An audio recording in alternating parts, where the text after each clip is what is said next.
The patrol cruiser Defiant Star was old and tired. Her hull had seen better days, and her engines made sounds that worried the engineers. But she still flew, still protected, still carried the flag of Earth across the cold darkness of space. Captain Park stood on the bridge with her hands behind her back. She was a small woman with short black hair and eyes that had seen too many battles. 17 years she had served in the fleet. 17 years of watching friends die, of making hard choices, of putting duty before her own heart. Her daughter was back on Earth, probably sleeping right now, dreaming of the day her mother would come home. Today was supposed to be simple.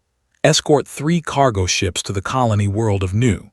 The cargo ships carried 4,000 people in deep sleep pods, farmers and teachers and doctors and children, families who had sold everything they owned to start new lives among the stars.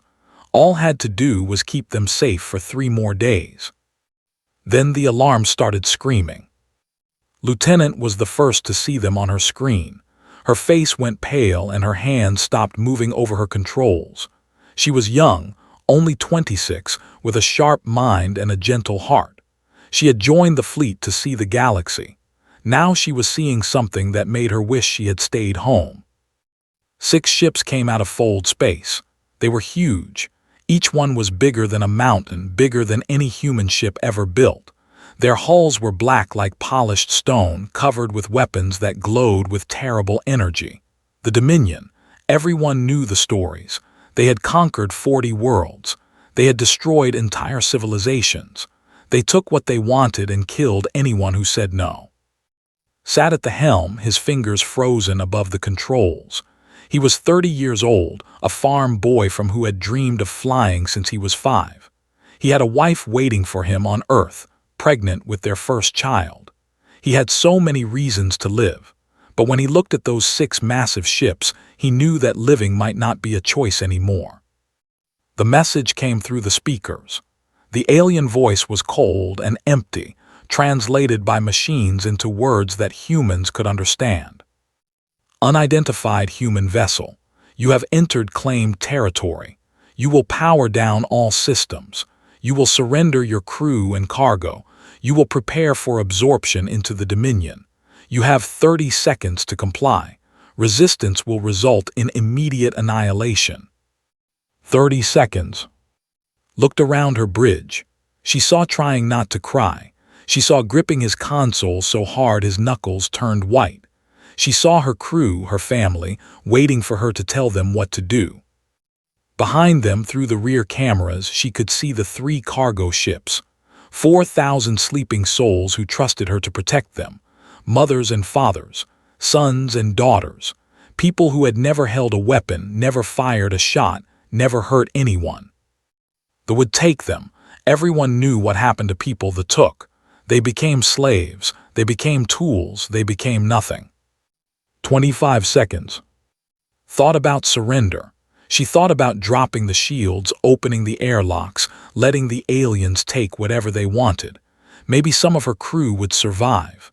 Maybe the colonists would be treated well. Maybe there was hope in giving up. But she knew better. They did not show mercy. They did not keep promises. Surrender meant death, just slower and more painful. 20 seconds. She thought about running. The Defiant Star was fast when she needed to be. Maybe they could jump to Fold space before the aliens fired. Maybe they could escape and bring back help. But the cargo ships were too slow. They could not run. If fled, she would leave 4,000 people to die. 15 seconds. There was only one choice left. It was not a good choice. It was not a smart choice. But it was the only choice that let her look at herself in the mirror. Helm, she said. Her voice did not shake. Her hands did not tremble. She was Captain Park and she would not show fear. Plot a collision course. Target the command vessel. The bridge went silent. Everyone heard. Everyone understood. Turned to look at her. His eyes were wide, but something else was there too. Something that looked almost like relief. Like he had been waiting for someone to say what he was already thinking. Captain whispered, "If we do this, we will die." "Yes," said simply, "but they will die with us, and the cargo ships will have time to run. 10 seconds. His fingers moved across his console. He was smiling now, a strange and terrible smile that made him look like a different person, not a farm boy anymore, a warrior. Course plotted, Captain. Engines ready for maximum burn. Opened the ship-wide channel. Her voice reached every room, every corridor, every person on the Defiant Star. All hands, this is the captain. We are engaging the enemy. I will not lie to you. Most of us will not survive this day, but we will save 4,000 lives. We will show these aliens what humans are made of, and we will make them remember us forever. She paused. Somewhere below her, she could hear people crying. She could hear people praying. She could hear people saying goodbye to loved ones who would never hear them. 5 seconds. It has been my honor to serve with you, she said. Now let us show the galaxy how humans die. She looked at and nodded. Engage. The Defiant Star screamed forward into the darkness, racing toward the enemy, toward death, toward glory. Behind them, the cargo ships began to run. The Defiant Star flew like she had never flown before. Her old engines roared with power they were never meant to give. The ship shook and groaned, metal screaming against metal, but she did not slow down. She had one final mission, and she would complete it or die trying. On the command ship, Lord watched the small human vessel with confusion. He was ancient by his species standards, over 400 years old, and he had conquered more worlds than he could remember. He had seen species beg for mercy. He had seen species try to fight. He had seen species try to run, but he had never seen a species charge straight at him. These humans were strange creatures, soft bodies, short lives, weak technology. They should be on their knees begging him to spare their worthless lives. Instead, their tiny ship was accelerating toward his flagship like a bullet aimed at his heart. "What are they doing?" his second officer asked. Did not answer. He did not understand. No prey had ever been stupid enough to attack him. "Destroy them," he ordered, waving one clawed hand. "They are insects." The ships opened fire. Plasma lances cut through space like burning swords. The first shot hit the Defiant Star's shields and made them flash bright blue. The second shot made them flicker. The third shot broke them completely. On the bridge, sparks flew from every console. The lights went out, then came back, then went out again. Grabbed her chair to keep from falling as the ship rocked from impact after impact. "Shields are gone," shouted. Blood was running down her face from a cut on her forehead, but she kept working. "Hull breaches on decks 4, 7, and 9. "Keep going," said. "Do not stop." Another blast hit them. This one tore through the hull like paper, heard screaming from somewhere below. She heard the terrible sound of air rushing out into space.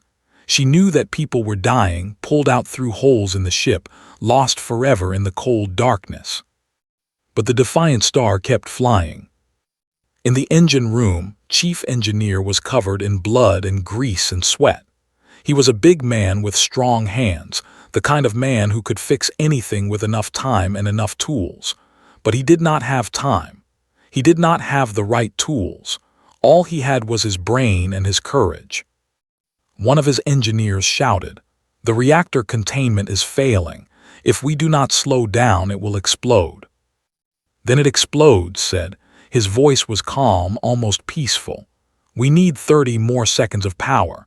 Give me 30 seconds and then nothing else matters." He reached into the burning machinery with his bare hands.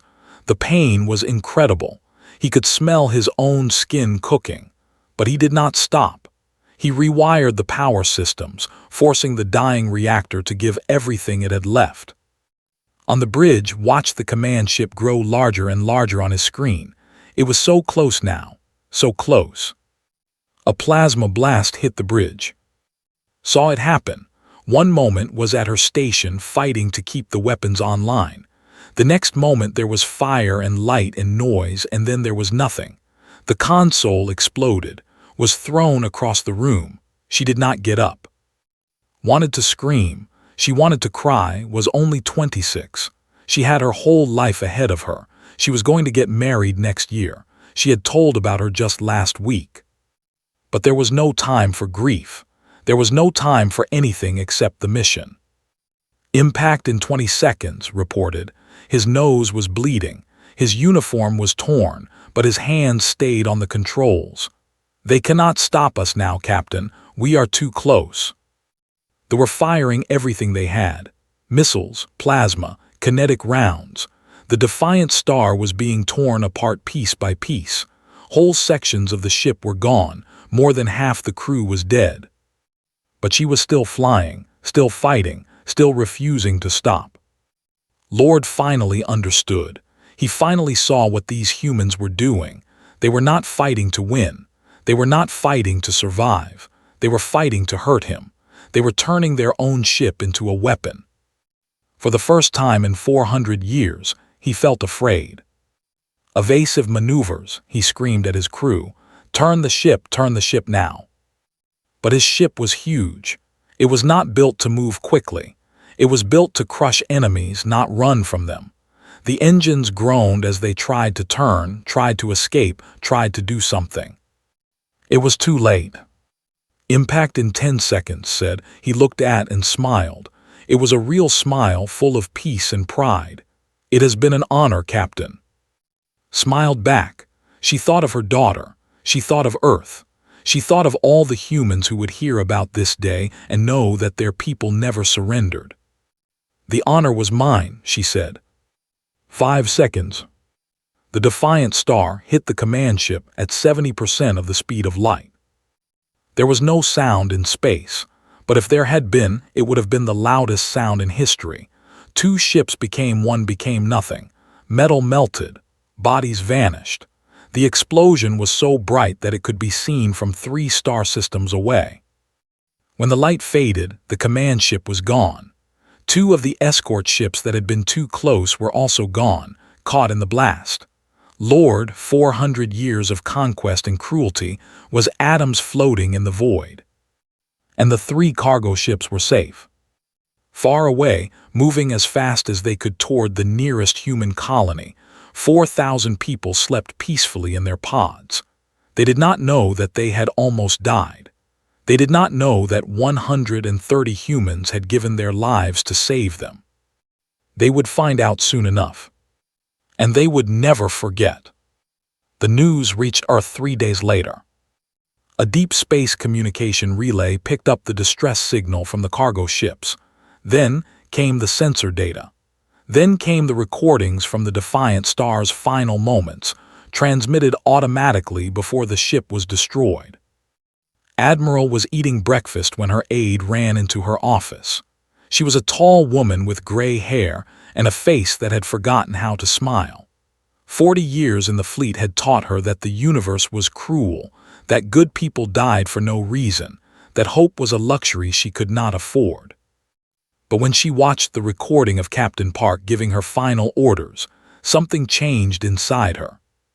She watched stand on her burning bridge, calm as a stone in a river. She listened to tell her crew that they were going to die.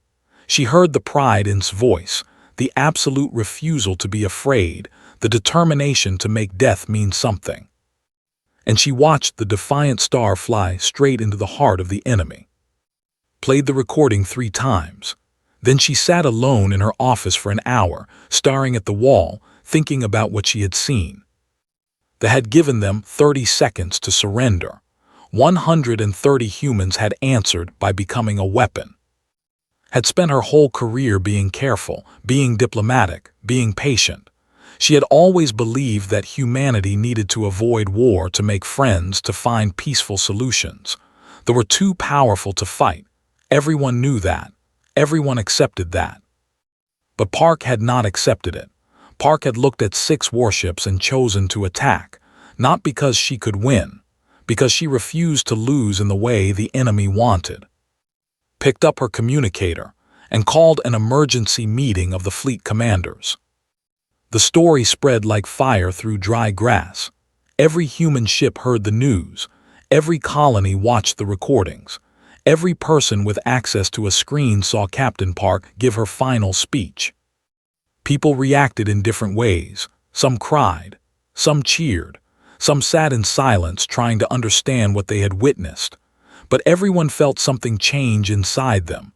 Something old and powerful, buried deep in the human heart, woke up and stretched its muscles. On the colony of New Seoul, a young man named Hen watched the recording in a crowded bar. He was 19 years old, working in a factory, dreaming of a life that seemed impossibly far away. He had never thought about joining the fleet. He had never thought about war.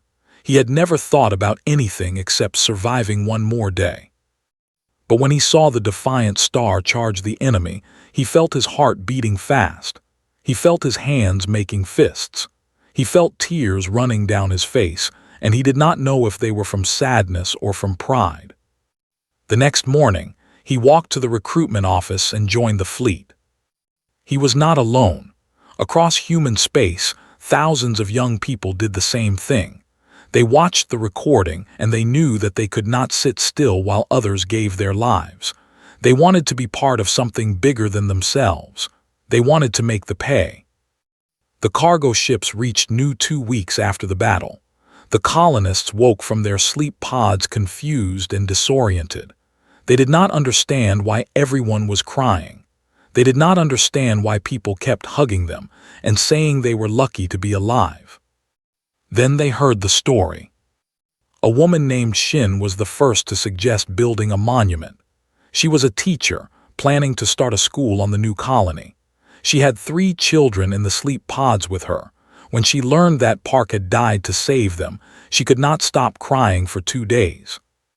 "We will build a city," she said to the other colonists, "and we will name it after the captain who saved us, and we will never forget what she did." Everyone agreed. The city was built over the next 3 years. It grew from a handful of tents to 1,000 buildings to a proper metropolis.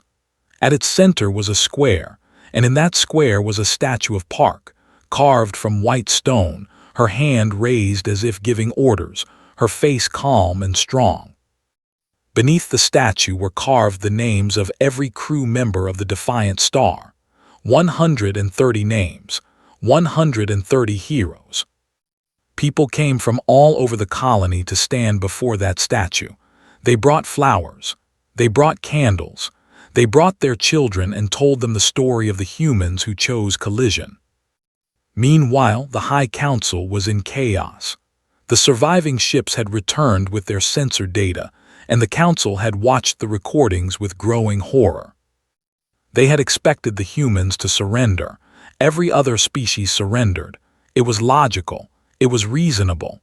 It was the only smart choice when facing overwhelming force. But these humans had not been logical or reasonable or smart. They had been insane. They had thrown their lives away for nothing. No, not for nothing.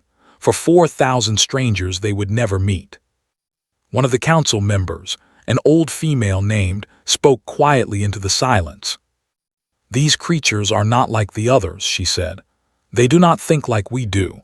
They do not fear death like we do. They will not submit." "Then we will destroy them all," another council member growled. Shook her head slowly. Can we destroy a species that turns its own ships into weapons? Can we conquer a people who would rather die than kneel?" No one had an answer. Back on Earth, Admiral finished her meeting with the fleet commanders. They had argued for hours. Some wanted peace. Some wanted war. Some wanted to hide and hope they forgot about them. Had listened to all of them. Then she had made her decision. "They gave us 30 seconds, she said. "We will give them 30 days. 30 days to leave human space. 30 days to apologize for what they did. 30 days to learn that humans do not surrender." She looked at the faces around her. She saw fear. She saw doubt. But she also saw something else. Something that looked like the fire she had seen in Park's eyes. "And if they do not leave?" someone asked. Smiled, it was not a nice smile. "Then we will teach them what happens when you give humans 30 seconds to make a choice." They laughed at humanity's ultimatum. Lord, the new commander of the Dominion's expansion fleet, read the message from Earth and showed it to his officers. They all found it very funny. These small, weak creatures were demanding that they leave. These insects who had lost one ship were threatening the greatest empire in the galaxy. One human ship got lucky, said to his fleet. They surprised us. It will not happen again. When we crush their pathetic fleet, they will learn their place. He was wrong. The human fleet arrived on day 31. They came out of fold space like ghosts appearing from thin air, ships of every size and shape, cruisers and destroyers and fighters, old ships and new ships, ships that should have been in repair yards and ships that had been pulled from retirement. Admiral had called in everything, every vessel that could fly, every pilot who could hold a weapon, every human who wanted to fight.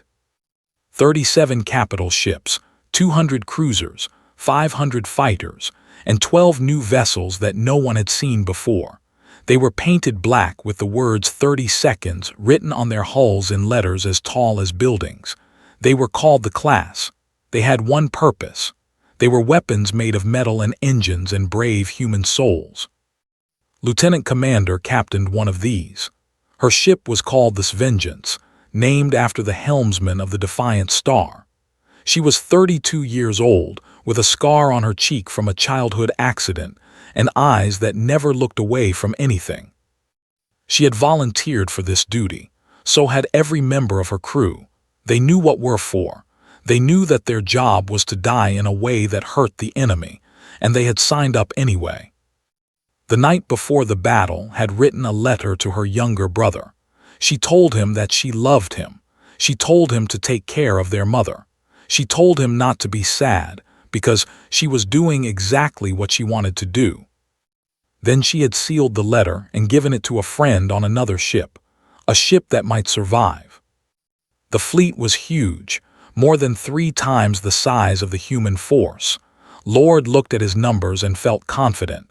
He had been conquering species for 200 years. He knew how battles worked. The bigger fleet always won. But he had never fought humans before. The battle began at 300 hours. The human ships did not fight the way other species fought.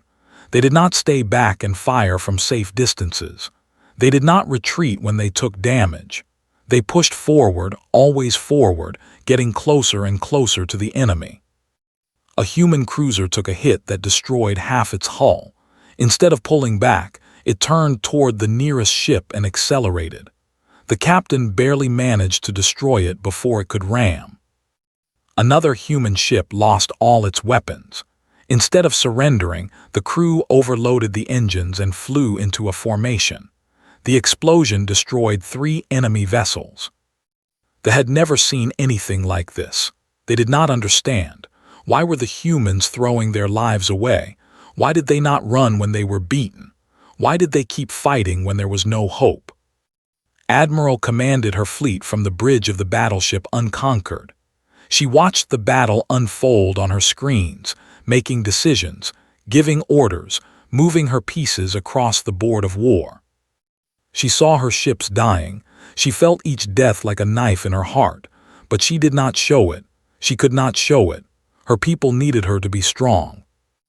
Admiral, her tactical officer, reported, "The enemy flagship is moving to optimal weapons range." Looked at her screen. There it was, Lord's ship, the biggest, most powerful vessel in the fleet. It was pushing forward, confident, ready to crush the human center. It was exactly what it hoped for. "Signal this vengeance," she said quietly. "Tell Commander that the time has come." Far across the battlefield, received the message. She read it twice, then put down her communicator and looked at her crew. "This is it," she said. "You all know what we signed up for. Anyone who wants to leave can take an escape pod now. No one will think less of you." No one moved. 65 faces looked back at her. Some were scared, some were crying, but no one moved. "All right then," said. She smiled, and her smile was bright and fierce and unafraid. "Let us show these aliens how humans say hello." This vengeance broke formation and accelerated toward the enemy flagship. She moved fast, faster than any ship that size should be able to move. Her engines were built for one thing: speed. Her armor was light. Her weapons were few. She was not made to fight. She was made to hit. They saw her coming. They opened fire. Plasma and missiles and kinetic rounds tore through space. Some hit. The vengeance shook and burned and bled atmosphere, but she did not slow down. Opened a channel to the enemy flagship. Her face appeared on Lord's screen. Blood was running down her forehead. Her uniform was torn. Behind her, her bridge was on fire. But she was smiling. "This is for the Defiant Star," she said. Her voice was calm and clear. "This is for Captain Park, and this is your 30 seconds. She started counting. 29, 28, 27. Lord screamed at his crew to turn the ship. They tried, but just like Lord before him, he had made his ship too big, too slow, too confident. 15, 14, 13. This vengeance was so close now. They could see her with their own eyes, a burning spear of metal and fury coming straight at them. 5, 4, 3. Thought of her brother. She thought of Earth. She thought of all the humans who would hear about this day. 2, 1. 0. This vengeance hit the flagship like a fist from God. The explosion was so bright that every sensor in the system went blind for 3 seconds. When they could see again, the flagship was gone. Lord was gone. 4 escort ships that had been too close were gone. And the human fleet was charging forward into the gap. They ran. Their leadership was dead. Their confidence was shattered. They fled into fold space, leaving behind debris and bodies and shame. The Battle of 442 was over. Humanity had won. The cost was terrible. Half the human fleet was destroyed. Thousands of good people had died, but they had lost more, much more, and they had learned something that would change the galaxy forever. Humans could not be conquered the way other species could, because humans would always choose collision. The Dominion asked for peace 8 months after the Battle of 442. It was not because they had run out of ships. They still had thousands of vessels, more than enough to keep fighting for decades. It was not because they had run out of soldiers. They could draft millions more from their conquered worlds. It was because they had run out of courage. They were predators. For 1,000 years they had hunted the weak and consumed the strong. They understood war the way a wolf understands hunting. You find prey, you surround it, you wait for it to give up, then you eat. But humans did not give up. Every battle, every fight, every small encounter taught them the same lesson. Humans would not stop. They would not run. They would keep fighting until they won or until they were all dead. And when they knew they were going to die, they found ways to make their deaths hurt. The Dominion lost 47 ships to ramming attacks in 8 months. 47. No other species had ever destroyed even one ship that way. Humans did it almost every week. The old council member who had warned about humanity was now the leader of the peace faction. She spoke to the other council members in a closed session, her voice tired and sad. "We can win this war," she said. "We can destroy Earth. We can kill every human in the galaxy, but what will it cost us? How many of our ships will burn? How many of our soldiers will die? And even if we win, will the last human alive try to ram us with their escape pod?" No one argued with her. They had seen the recordings. They had watched humans make choices that no sane creature would make. They had learned that humans were not sane, not by standards, not by anyone's standards. Humans were something new, something the galaxy had never seen before. The peace treaty was signed on a space station in neutral territory. Admiral represented humanity. She wore her dress uniform with medals on her chest and gray hair pulled back tight. She looked at the diplomats across the table and felt nothing. Not hatred, not triumph, just a deep, endless tiredness. They agreed to leave all human space. They agreed to pay reparations for the colonists they had threatened. They agreed to recognize humanity as a sovereign species, equal to any other in the galaxy. In exchange, humanity agreed to stop building. Signed the treaty. She shook hands with creatures she had sworn to destroy. She smiled for the cameras and said the right words about peace and friendship and a new beginning. Then she went back to her cabin and cried for 3 hours. She cried for Park. She cried for the thousands of young people who had flown burning ships into enemy vessels because they believed it was the right thing to do. She cried because the war was over and the dead were still dead and nothing would ever bring them back. The galaxy watched humanity with new eyes after that. Other species had always seen humans as small and weak, a young species with primitive technology not worth noticing. Now they saw something different. Now they saw creatures who would choose extinction over surrender, creatures who measured victory not in ships destroyed but in enemies frightened. A peaceful trading species sent ambassadors to Earth. They wanted to be friends with humanity. They wanted humans to protect their trade routes. They were tired of being bullied by larger empires, and they had seen what happened to empires that bullied humans. A warrior species that respected strength sent their greatest general to study human battle tactics. She spent 5 years on Earth, learning how humans thought, trying to understand what made them fight so hard. She never fully understood, but she respected it. Even the Dominion, broken and humbled, sent scholars to human universities. They wanted to know how a species with such short lives could care so much about the future. They wanted to know why humans would die for strangers. They never found good answers, but they kept asking. 50 years after the Battle of 442, the city of Onu had grown to 3 million people. The statue of Captain Park still stood in the central square, surrounded by gardens and fountains and the sound of children playing. Every year on the anniversary of the Defiant Star's last flight, the city held a ceremony. People came from all over human space to attend. They lit candles. They read the names of the fallen. They told their children the story of the humans who chose collision. An old woman named Shin, now 90 years old and using a wheelchair, still came every year. She had been on those cargo ships. She had slept through the battle that saved her life.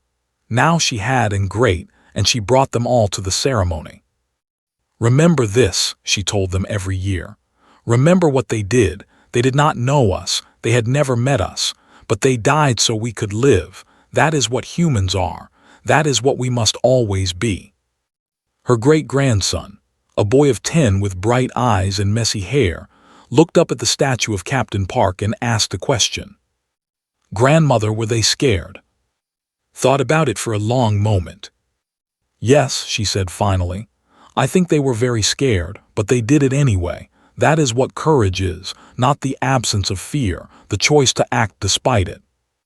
The boy nodded slowly. He looked at the statue again, at the stone woman with her hand raised and her face calm. I want to be like her when I grow up, he said. Smiled and put her old hand on his young shoulder. Then be brave, she said. Be kind and never ever surrender. Above them the stars shone cold and bright. Somewhere out there, other species were watching. Other empires were learning. Other predators were remembering what had happened to the... And they were all asking the same question. What do you do with a species that would rather die than kneel? The answer they were learning was simple. You leave them alone. Because humans would always choose collision. Always. No matter the odds. No matter the cost. They would turn their ships into weapons and their deaths into warnings and their defeats into legends that echoed through the centuries. That was humanity's gift to the stars. Not technology, not territory, not wealth or wisdom or power. Just the simple, terrifying refusal to ever give up. Captain Park had known this when she gave her final order, had known it when she counted down to 0. Every human who had ever faced impossible odds and chosen to fight had known it. They gave us 30 seconds to surrender. We gave them forever to remember.